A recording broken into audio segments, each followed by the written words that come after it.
Assalamualaikum warahmatullahi wabarakatuh. Sahabat beriman yang dirahmati Allah Subhanahu wa Ta'ala, pertanyaan ini sering terlintas di hati banyak orang. Jika babi itu haram, mengapa Allah tetap menciptakannya? Apakah ciptaan Allah ada yang sia-sia? Pertanyaan seperti ini perlu dijawab dengan hati-hati, penuh rasa iman, agar kita tidak tergelincir pada keraguan yang menyesatkan. Pada kesempatan kali ini, kita akan menelusuri hikmah besar di balik penciptaan babi. Meski Allah jelas mengharamkannya untuk dikonsumsi, mari kita simak dengan penuh ketenangan. Sebelum itu, jangan lupa untuk like, komen, share, dan subscribe agar kita bisa terus menebarkan ilmu dan cahaya iman di hati kita. Allah menegaskan dalam Al-Quran, "Dan tidaklah kami ciptakan langit dan bumi dan apa yang ada di antara keduanya dengan sia-sia. Yang demikian itu adalah anggapan orang-orang kafir." Ayat ini adalah fondasi penting untuk memahami segala ciptaan Allah. Tidak ada yang Allah ciptakan tanpa tujuan. Setiap makhluk sekecil apapun memiliki peran dalam keseimbangan kehidupan. Jika kita berpikir ciptaan tertentu sia-sia, itu hanya karena keterbatasan pandangan manusia. Babi diciptakan bukan untuk dikonsumsi manusia muslim, tetapi ia tetap bagian dari ekosistem bumi yang memiliki peran biologis dan sosial. Misalnya, babi sering digunakan dalam penelitian medis, pengelolaan limbah, bahkan dalam tradisi tertentu dipelihara oleh manusia non-muslim. Semua ini menunjukkan bahwa ciptaan Allah berfungsi sesuai dengan kehendaknya, meski tidak untuk semua orang dan tidak untuk semua tujuan. Dengan memahami hal ini, kita sadar bahwa larangan Allah bukan berarti ciptaan itu buruk secara mutlak. Justru larangan tersebut adalah bentuk kasih sayang Allah agar kita terhindar dari mudaratnya. Maka, babi adalah ciptaan dengan fungsi tertentu, bukan makanan bagi kaum muslimin. Inilah tanda kebijaksanaan Allah. Apa yang diciptakan selalu penuh makna. Meski terkadang manusia baru memahaminya setelah berabad-abad, Allah berfirman dalam Al-Quran, "Diharamkan bagimu memakan bangkai, darah, daging babi, dan hewan yang disembelih bukan atas nama Allah." Qiyas Al-Maidah 3. Ayat ini sangat jelas. Tidak ada ruang untuk menafsirkan bahwa babi boleh dimakan. Larangan itu bersifat mutlak, dan tidak ada cara menyembelih atau mengolah yang bisa menjadikannya halal.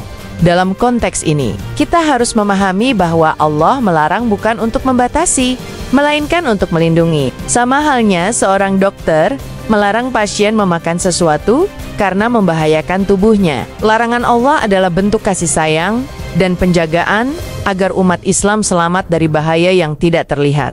Ilmu kedokteran modern mendukung hal ini. Babi diketahui membawa banyak jenis parasit, virus, dan cacing pita yang berbahaya. Bahkan dengan teknologi memasak modern, sebagian patogen masih sulit dihilangkan. Ini adalah salah satu hikmah mengapa Allah mengharamkannya.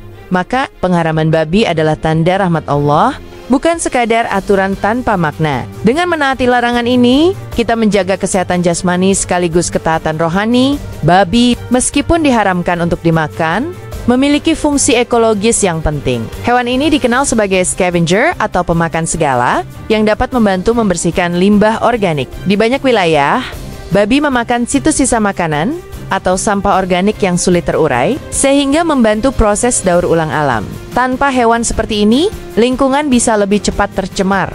Selain itu, babi juga menjadi bagian dari siklus makanan di alam. Predator tertentu menjadikannya mangsa, dan keberadaannya memengaruhi keseimbangan populasi satwa lain. Ini adalah salah satu contoh bagaimana ciptaan Allah saling terkait satu sama lain. Dari sisi sosial, babi juga digunakan oleh sebagian kelompok non-Muslim sebagai sumber pangan atau ternak, meski haram bagi kita. Hal ini menunjukkan bahwa setiap makhluk ciptaan Allah memiliki penempatan dan kegunaan yang berbeda sesuai ketetapannya. Allah menciptakan babi, tetapi juga menurunkan aturan kepada kita tentang bagaimana memperlakukannya. Babi bukan makhluk tanpa guna, melainkan ciptaan yang memiliki peran spesifik sesuai dengan kehendak Allah. Tugas kita adalah menaati perintah dan larangannya tanpa melampaui batas. Sahabat beriman, kita perlu memahami bahwa penciptaan babi juga menjadi salah satu ujian ketaatan bagi kita. Allah menghalalkan begitu banyak hewan untuk dikonsumsi: sapi, kambing, unta, ayam, ikan, dan banyak lagi. Namun, Allah mengharamkan hanya sedikit, salah satunya babi. Ini adalah tanda bahwa manusia diuji. Apakah ia tunduk pada aturan Allah, ataukah ia mengikuti hawa nafsunya? Allah berfirman, maka makanlah yang halal lagi baik dari rezeki yang telah Allah berikan kepadamu. Dan syukurilah nikmat Allah, jika kamu hanya kepo dunia saja menyembah QSNL 114. Ayat ini menegaskan bahwa kehalalan dan keharaman adalah bentuk pengaturan Allah yang penuh kasih sayang. Ujian sebenarnya bukan pada jumlah larangan, tetapi pada kesanggupan kita untuk taat. Babi, meskipun tampak sebagai hewan yang menggiurkan bagi sebagian orang non-muslim, menjadi pembeda yang tegas antara siapa yang beriman dan siapa yang mengabaikan aturan. Inilah makna ujian. Apakah manusia lebih memilih selera pribadinya atau ridha Allah dengan menaati larangan ini? Kita justru semakin dekat dengan Allah. Larangan terhadap babi adalah medan ujian yang menunjukkan sejauh mana cinta kita kepada syariatnya. Kita tidak boleh lupa bahwa ilmu pengetahuan modern justru semakin memperjelas hikmah larangan Allah. Babi adalah hewan yang sering hidup di lingkungan kotor, suka memakan bangkai, bahkan kotorannya sendiri. Kondisi ini membuat tubuhnya dipenuhi mikroba, virus, dan parasit berbahaya. Ilmuwan menemukan bahwa babi menjadi inang bagi penyakit seperti cacing pita tinea solium dan flu babi swine flu. Bahkan dalam kondisi dipelihara dengan standar kebersihan tinggi, babi tetap memiliki struktur tubuh dan metabolisme yang membuatnya berisiko tinggi sebagai penyebar penyakit. Hal ini berbeda dengan hewan ternak halal seperti sapi atau kambing yang lebih aman bagi manusia. Hikmah ini baru dipahami dengan jelas seiring berkembangnya ilmu kedokteran. Namun jauh sebelum itu, Al-Quran sudah menetapkan larangan. Ini menunjukkan betapa sempurnanya wahyu Allah. Larangan datang lebih dulu, pengetahuan manusia baru menyusul kemudian. Iman kita semakin kokoh. Allah melarang bukan tanpa sebab, melainkan karena Dia lebih tahu apa yang bermanfaat dan berbahaya bagi hambanya. Rasulullah bersabda, sesungguhnya Allah itu maha suci, Dia tidak menerima kecuali yang suci. Dan sesungguhnya Allah memerintahkan kepada orang-orang beriman seperti yang Dia perintahkan kepada para rasul. Hadis ini menegaskan bahwa makanan dan rezeki kita harus berasal dari yang halal dan baik. Daging babi jelas bukan termasuk dalam kategori taib baik, meskipun sebagian orang menganggap rasanya enak. Islam tidak hanya melihat rasa, tetapi melihat dampak, kesucian, dan keberkahan. Dengan meninggalkan yang haram, kita menjaga kebersihan jiwa dan raga. Selain itu, Nabi juga bersabda, apa yang aku larang bagimu, maka jauhilah, dan apa yang aku perintahkan, maka kerjakanlah semampu kalian. Ini menjadi dalil bahwa larangan tidak boleh diabaikan. Meski kita belum mengetahui hikmah di baliknya, hadis-hadis ini memperkuat bahwa ketaatan lebih utama daripada main kari-kari alasan untuk melanggar. Rasulullah mengajarkan kita untuk percaya penuh kepada Allah yang maha mengetahui segala sesuatu. Penting dipahami bahwa meski babi diharamkan untuk dimakan, bukan berarti kita membencinya sebagai ciptaan Allah. Semua makhluk Allah harus dihargai sesuai posisinya. Kita tidak boleh menganiaya, menyiksa, atau merusaknya tanpa alasan. Babi tetaplah makhluk yang bertasbih kepada Allah dengan caranya sendiri. Allah berfirman, langit yang 7, bumi dan semua yang ada di dalamnya bertasbih kepada Allah, dan tak ada suatu pun melainkan bertasbih dengan memujinya. Qiyas Al-Isra 44. Ayat ini menunjukkan bahwa setiap makhluk termizok bobi tunduk kepada Allah dengan caranya masing-masing. Maka tugas kita bukan membenci, melainkan memahami batasan. Kita tidak memakannya, tetapi kita juga tidak menzaliminya. Inilah keseimbangan Islam dalam memperlakukan ciptaan Allah, menjaga rasa hormat kepada Sang Pencipta, sekaligus mematuhi ecrenaya tentang bagaimana memperlakukan ciptaan tersebut. Larangan babi juga menjadi tanda identitas yang jelas bagi umat Islam. Banyak agama lain yang memperbolehkan babi, tetapi Islam menolaknya secara tegas. Ini adalah cara Allah membedakan umat pilihannya dengan umat lain. Umat Islam dikenal dengan kehalalan makanannya, kebersihan hidupnya, dan ketaatannya pada aturan Allah.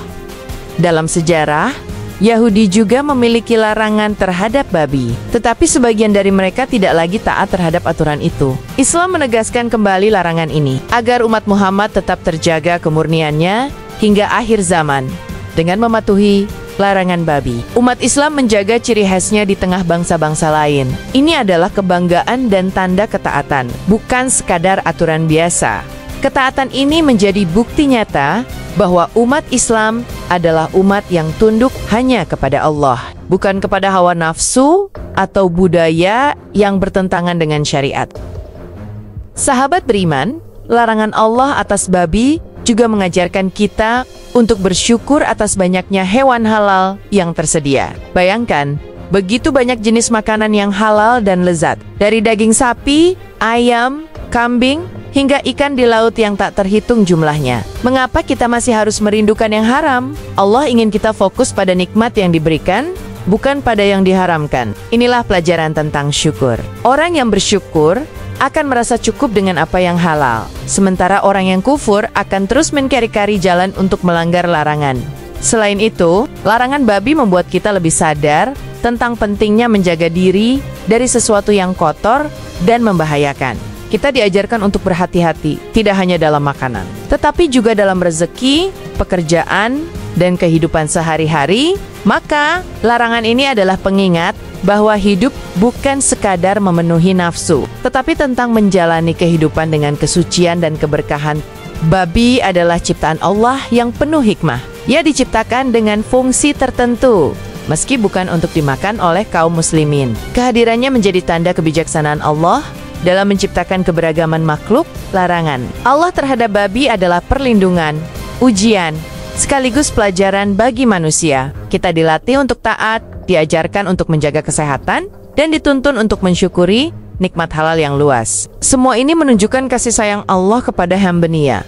Tidak ada yang Allah ciptakan sia-sia. Bahkan ciptaan yang haram bagi kita tetap punya peran dalam skenario besar kehidupan. Dengan demikian, iman kita semakin teguh bahwa Allah Maha mengetahui segala sesuatu, sementara manusia hanya memahami sebagian kecil saja.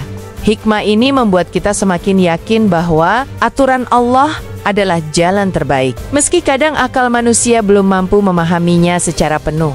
Sahabat beriman, kini kita paham bahwa pertanyaan mengapa Allah menciptakan babi padahal ia haram bukanlah keraguan, melainkan pintu untuk menemukan hikmah. Allah menciptakan segala sesuatu dengan tujuan, dan Dia menguji kita dengan larangan serta perintah. Babi tetaplah makhluk Allah, namun ia diharamkan untuk dimakan sebagai bentuk perlindungan dan ujian bagi kita.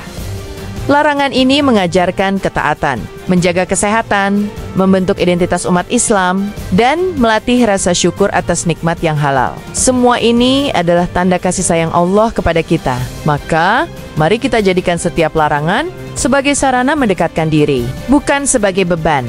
Ingatlah, Allah berfirman, Allah menghendaki kemudahan bagimu dan tidak menghendaki kesulitan bagimu. QS Al-Baqarah 185. Maka aturannya selalu berpihak kepada kita. Semakin kita taat, semakin kita merasakan indahnya perlindungan Allah.